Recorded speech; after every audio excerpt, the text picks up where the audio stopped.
Hello, everyone. Well, in keeping with our new rhythm, much has changed again this week. I hope by now you've been able to read the pastor's post I sent out on Wednesday.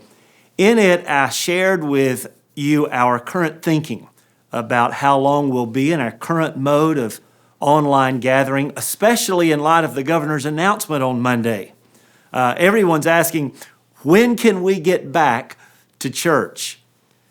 Let me say this first, and I think I can say this with a fair level of confidence. No one wants to reassemble the church more than I do. I cannot put into words how much I miss our church family and how badly I want to see everyone again. However, I also understand the gravity of this decision. It's very likely that in every community, the church will be the first to gather large numbers of people of all ages together in one place.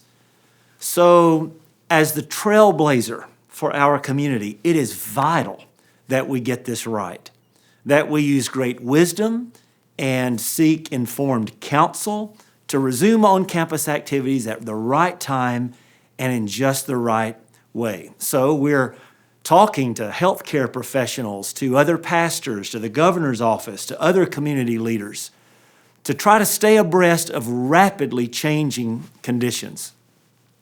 And while there's much we don't know, let me share a couple of things that we do know.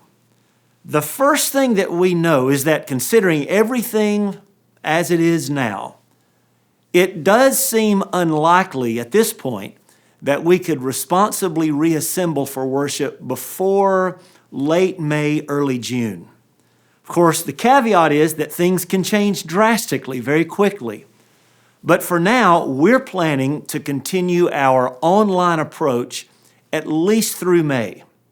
And just a word about our online approach to ministry. It has been exceptional. Our online ministry experiences for worship, for children, for students, for our adult connection groups has been just exceptionally effective. So we're planning to continue and even build on online ministry in the coming weeks. Now, if things dramatically improve, it's possible we could regather earlier than late May or early June. But if things go in the other direction, we may have to push it back. We just have to watch things very closely and respond accordingly. Here's the second thing that we know. We know that when we regather for worship, we will not return to normal immediately. Even after we resume on-campus worship, we'll need to do so differently. For example, let me give you some examples of differences that you may see. We will likely conduct smaller worship services by offering more of them. Those services will be scheduled to allow adequate time between services for our facilities to be properly sanitized. It's probably not going to be possible to turn the campus over in 15 minutes.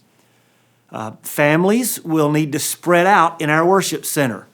Instead of using almost 2,000 seats, we'll use about 450 to 500 seats to ensure social distancing is maintained.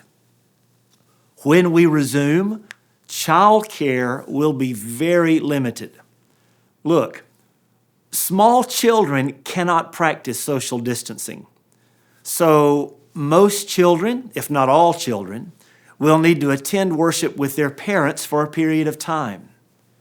You'll also see us screening staff and volunteers to ensure they have no symptoms.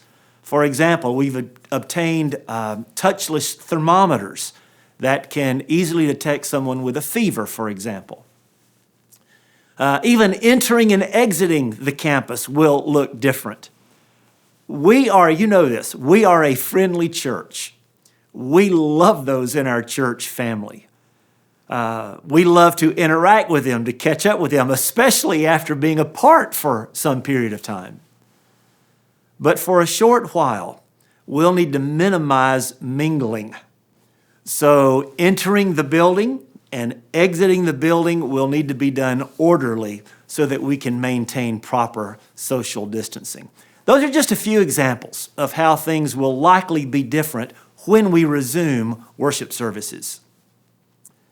Let me finish by reminding you, especially for the next month or so, it's important that you pay close attention to pastors' posts, our website, our social media posts for the latest information. Here's why that's so important. As we move toward bringing everyone back onto campus, there's much we'll be doing here, but there's also much that you can and will need to do as well.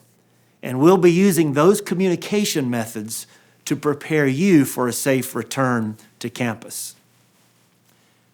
Church, here's the good news. God is up to something. These are physically and emotionally trying times. I get that. But I must be honest with you. In some ways, these are also spiritually invigorating times. Church, we're seeing things that would never have happened under normal circumstances.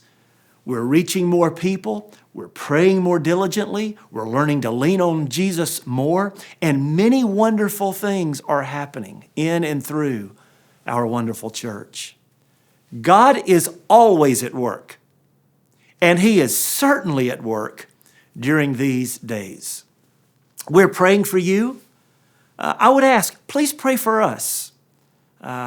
These are different times. There is no script for this. We are literally having to process and respond to new information almost every day. But here's what I believe.